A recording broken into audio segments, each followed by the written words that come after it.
E aí, já pensou em ganhar muito dinheiro com um canal de corte igual esse daqui que você está assistindo? No primeiro link da descrição temos um aulão para você que quer começar um canal de cortes e faturar muito aqui na internet. Também teremos planilhas que irão te ajudar na hora de organizar a produção do seu canal. Tá esperando o quê? Saúde mental é um bom funcionamento do organismo do ponto de vista psicológico e fisiológico que permite uma pessoa ser minimamente funcional no dia a dia. Quando você vai ver o DSM, por exemplo, que é o manual diagnóstico psiquiátrico que a gente usa, que tem os critérios diagnósticos para caracterizar uma pessoa dentro de um quadro psicopatológico, existem vários critérios lá. E um dos critérios é: estes sintomas precisam gerar uma disfunção significativa na vida do indivíduo. Então, por exemplo, se a pessoa tem eventualmente um pouco de desatenção, se a pessoa tem eventualmente um pouco de ansiedade, se a pessoa eventualmente é um pouco mais triste em alguns momentos, se aquilo não gera um impacto significativo na vida dela do ponto de vista de trabalho, do ponto de vista de família, do ponto de vista de rede de amigos, teoricamente ela não está com um quadro psicológico, ou seja, é normal você ter o que a gente chama de traços de ansiedade, traços de depressão, traços de toque. Agora, quando isso alcança um nível específico de determinados critérios e começa a prejudicar a sua funcionalidade como indivíduo, você pode ter uma disfunção do ponto de vista de saúde mental que é passível de tratamento. Então, saúde mental é você ter um bom funcionamento, não é necessariamente ser feliz. É você ter um bom funcionamento e saber lidar com os momentos de estresse e tristeza. Certo. E interessante porque isso é uma coisa que me chamou muita atenção, o professor Huberman, quando ele comentou, né, é um critério importante a pessoa avaliar se ela tem problemas em outros setores da vida dela, né? Então, por exemplo, quando a gente vai falar de insônia, né, um dos critérios para você falar que a pessoa está tendo insônia é ela ter prejuízo em outros setores, tipo no trabalho, na vida pessoal. Então, como o Wesley colocou, bem colocado, não é que você necessariamente sentir prazer ou se sentir bem, né? É funcionar bem, né? Funcionar normal, ter um bom funcionamento.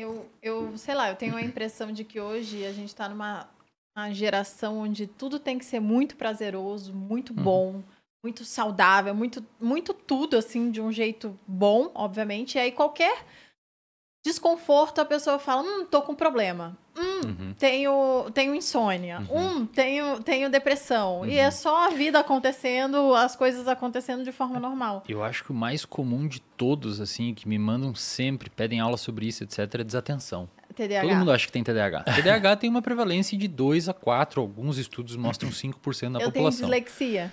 Pois e aí todo mundo, quando ouve eu falando qualquer coisa, então eu também tenho. Exato. Eu falei, às vezes você só é burro mesmo, Quer saber? Né? Mentira, às vezes só falta um capital intelectual para você acessar. Não, às vezes é desatenção também. O desatenção, o que acontece? Quando você vai ver primeiro, um diagnóstico de TDAH é extremamente complexo de ser feito. Extremamente complexo de ser feito. Leva tempo para você diagnosticar.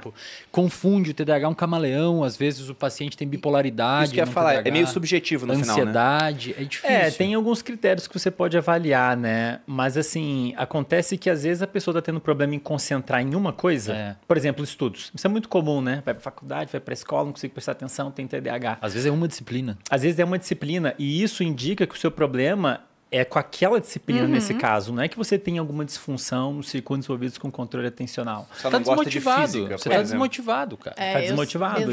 Isso pode ser Agora, se for na disciplina, na faculdade, no jogo de futebol, no trabalho, com a namorada, com o namorado, aí sim existe um pano de fundo que pode ser passível de ser um Mas ainda assim tem que fazer leva tempo porque você tem que excluir todas as outras possibilidades. Será que não é uma questão de ansiedade? Porque a ansiedade também vai atrapalhar a pessoa a ter foco na disciplina. A pessoa está pensando em outra coisa, que ela está deixando ela ansiosa. Será que não é falta de sono? Será que não é isso? Será que não é? Você tem que excluir tudo e leva tempo. E é uma das coisas que mais me perguntam no Instagram também, muito. TDAH, eu tenho TDAH. Eu fico assim, será que a pessoa realmente foi diagnosticada com TDAH, né? E às vezes é uma questão de ajuste da vida da pessoa. Eu sempre falo, gente, às vezes um detalhezinho na sua rotina vai fazer toda a diferença.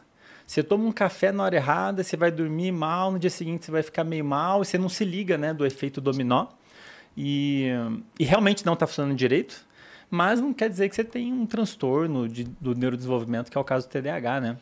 Eu estava assistindo uma palestra do Vitor Sarrantino há muitos anos atrás, e aí o Vitor falou uma coisa que até hoje eu levo para minha vida, eu falo isso no Materializa sempre, porque as pessoas, no geral, elas têm um monte de disfunção por causa da qualidade da vida delas, né? Dos hábitos que elas levam. Principalmente o sono, né? Falta de exercício e tal. E aí o Vitor falou, eu não consigo diagnosticar ninguém e nenhum tipo de doença, não é só transtorno mental, mas qualquer outra coisa, se a pessoa não faz o básico, que é dormir minimamente bem, né? 7 horas por dia, 6 horas, no que seja. A gente falou de sono recentemente aqui.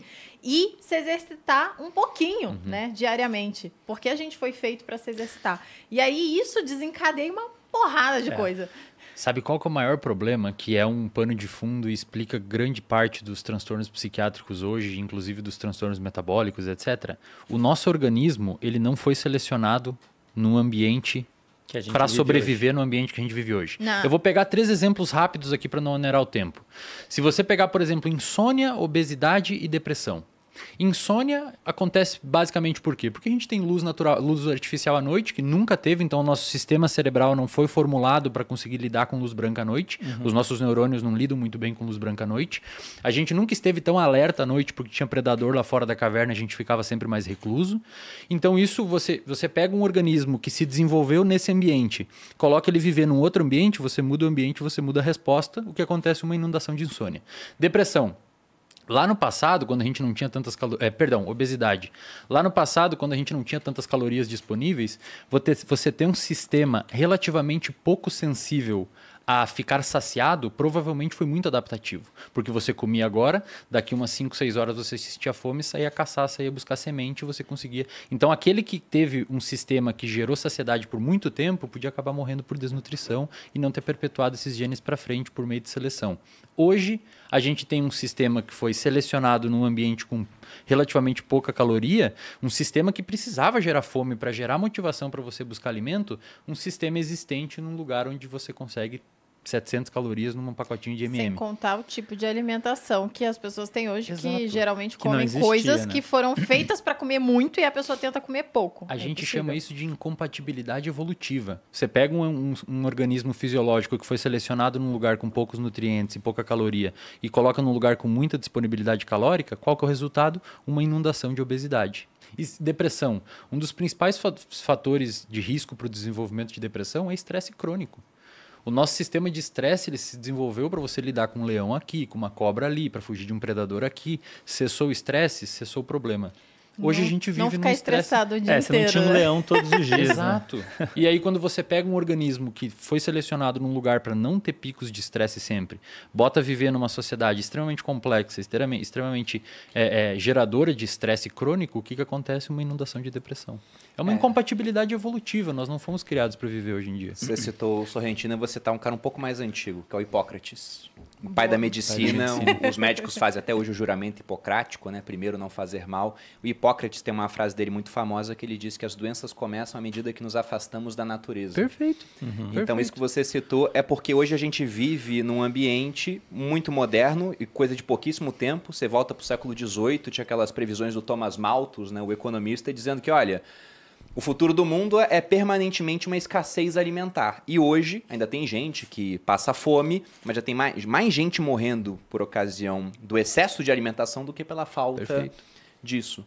E aí, entrando nessa parte de saúde mental, a gente separou aqui um trecho de uns especialistas da USP falando que o Brasil, entre os países que foram pesquisados, de um relatório que eles fizeram, é o país que mais apresenta pessoas ansiosas e depressivas. Eles colocaram aqui 63% da população com ansiedade e 59% com depressão. Chega a tudo isso mesmo? Chega. Então, mais da metade do Brasil hoje tem depressão? Não, perdão, qual que é o número? 59. Não. Assim, o diagnóstico... Eu acho que está um pouco exagerado. hoje eu a sei gente que sabe... a insônia é mais de 60%. Problemas com sono. É que Ansiedade, se você for não ver, sei. primeiro, é bom conceituar para as pessoas. Existem vários tipos de depressão.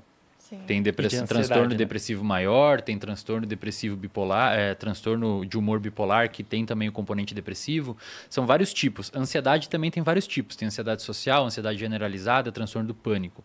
Eu não sei qual que foi se eles pegaram o guarda-chuva todo, mas talvez, Bruno, esse dado tenha relação com traços de depressão, talvez. Tem que ver a escala que eles usaram. O que a gente sabe hoje é que no mundo a prevalência média de depressão é em torno de 8 a 9%. 8 a 9% das pessoas? E o Brasil eu sei que é um pouquinho acima, mas não chega a metade. Eles fizeram uma conta aqui que no final isso custa 1 trilhão para a economia mundial. 1 trilhão de dólares. É gigantesco.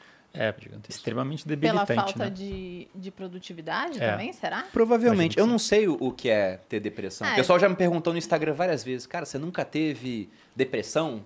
Eu falo, eu já fiquei triste. Mas o que é, como você falou, né, quando começa a afetar a vida das pessoas? Você fica triste um dia, 2, não afeta tanto a vida. Tomou um pé na bunda, você fica triste um mês, beleza. Quando começa a sair de tristeza para gerar um quadro que não é mais tristeza, é algo acontecendo realmente. O DSM lá, eu não vou citar os critérios porque o pessoal vai se autodiagnosticar em casa, mas o DSM, você tem que ter um dos dois obrigatoriamente desses critérios que eu vou citar agora para ter depressão. Você tem que ter humor deprimido ou o que a gente chama de anedonia, que é perda da capacidade de sentir prazer com coisas que você gostava antes. Então, você sempre curtiu vir gravar o podcast, você começa a não gostar mais.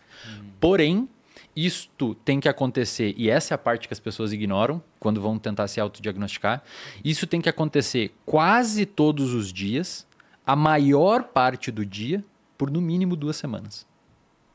E aí é uma coisa, de novo, né? Não pode ser para uma coisa só, não, né? é geral. Porque às vezes a pessoa tá com menos motivação para uma coisa só, mas tem muita para outras. Isso. E você tem que ter outras coisas também. Por exemplo, às vezes você perde ou ganha muito peso, tem que completar uns outros critérios ali. Uma depressão, uma tristeza muito profunda ou uma perda da capacidade de sentir prazer quase todos os dias, a maior parte do dia, por no mínimo 2 semanas.